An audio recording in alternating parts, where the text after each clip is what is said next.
इर्मयाचे विलापगीत याचा 3रा अध्याय. देवदयेने सुटकेची आशा. वचन 1 ते 40. मी त्याच्या क्रोधरूप दंडाचे दुःख भोगलेला मनुष्य आहे. त्याने मला घेऊन जाऊन उजेडात नव्हे तर अंधारात चालावयास लागले. खरोखर तो दिवसभर माझविरुद्ध आपला हात राहून राहून चालवतो. त्याने माझे मांस व माझी त्वचा जीर्ण केली आहे. त्याने माझी हाडे मोडली आहेत. त्याने विष व दुःख यांचा कोट माझ्याभोवती रचला आहे. जे मागेच मरून गेले त्यांच्याप्रमाणे त्याने मला अंधकारमय स्थळी बसविले आहे.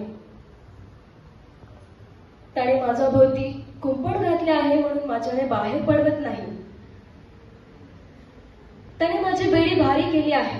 मी धावा करतो व गारहाण करीतो तेव्हा तो माझ्या विनवणीस प्रतिबंध करीतो. त्याने माझ्या मार्गाभोवती चिऱ्यांची भिंत बांधलेली आहे. त्याने माझ्या वाटा वाकड्या केल्या आहेत. टपणाऱ्या अस्वलासारखा गुप्त जागी असलेल्या सिंहासारखा तो मला झाला आहे. त्याने मला वाटेवरून लोटून देऊन माझे फाडून तुकडे केले आहे. त्याने मला उदास केले आहे. त्याने आपले धनुष्य वाकविले आहे. त्याने मला बाणांचे निशाण केले आहे. त्याने आपले बाण माझ्या अंतर्यामात रुतवले आहे. मी आपल्या सर्व लोकांत उपहासाचा व निंदाव्यंजक पोवाड्याचा विषय झालो आहे. त्याने मला क्लेशांनी व्यापिले आहे. तो मला कडू दवना पाजतो. त्याने मला आपल्या दातांनी खडी फोडावयास लागले आहे. त्याने मला राखेने माखून काढले आहे. तू माझ्या जीवाला शांतीपासून दूर ठेवले आहे. समृद्धीला मी पारखा झालो आहे. तेव्हा मी म्हणालो, माझी जीवनशक्ती परमेश्वरापासून मला वाटत असलेली आशा गेली आहे. माझी विपत्ती व माझे भ्रमण कडुदवना व विषांचे स्मरण कर. हे मी मनात आणतो म्हणून माझा जीव माझ्या ठाई गळला आहे. हे मी मनात आणतो म्हणून मला आशा आहे. आम्ही भस्म झालो नाही ही केवळ परमेश्वराची दया होय, कारण त्याच्या करुणेत खंड पडत नाही.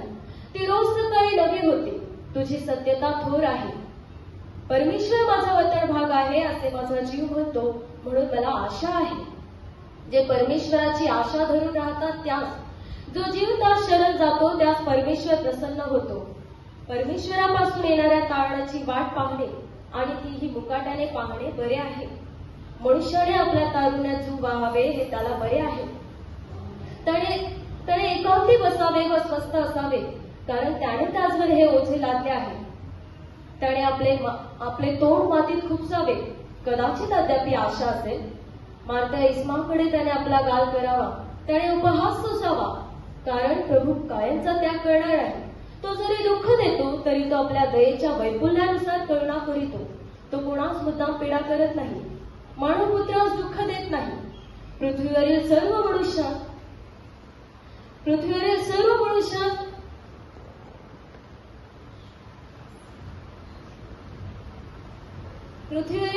मनुष्यास पीडा देणे.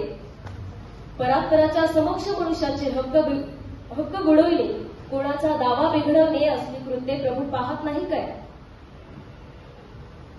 प्रभूने आज्ञा केली नसल्यास कोण बोलला आणि त्याप्रमाणे घडून आले? अनिष्ट व इष्ट ही परात्पराच्या मुखातून येत नाहीत काय? आपल्या पातकाळबद्दल शिक्षा होते म्हणून जिवंत मनुष्याने का कुरकुर करावी? चला आपण आपले मार्ग शोधू व तपासू आणि परमेश्वराकडे परत जाऊ. आमेन.